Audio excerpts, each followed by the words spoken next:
Ilagay na tayo ng oil sa ating pan. Sutayin na natin yung onion garlic. O kalahati lang yung na-chop natin.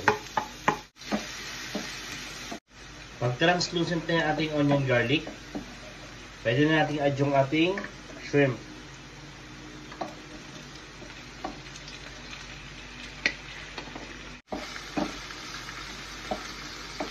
Season with salt, black pepper,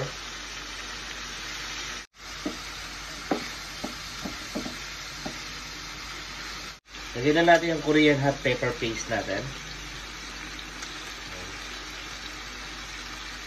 I-mix lang natin ng maayos hanggang mag-combine yung nilagay natin ng Korean hot pepper paste sa ating shrimp.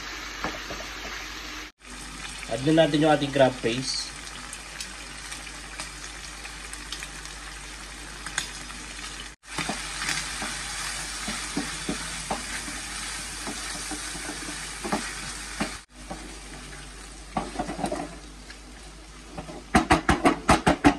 Add natin yung ating chopped parsley.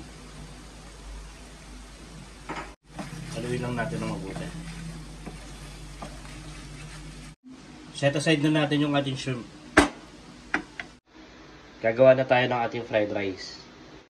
Lalagyan na tayo ng onion at garlic.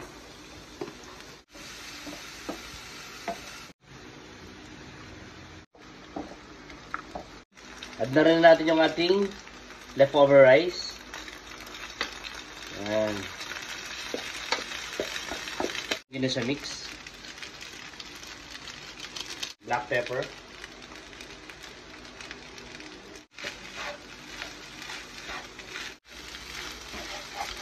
Mix.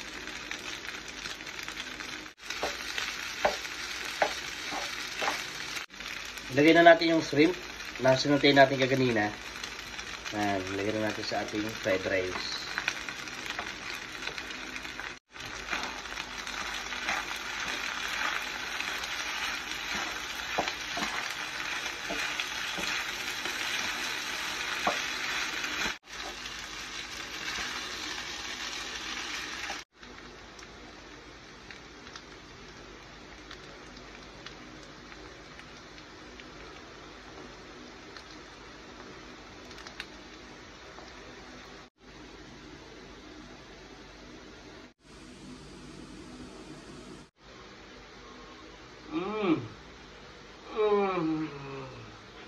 Sarap. Sarap.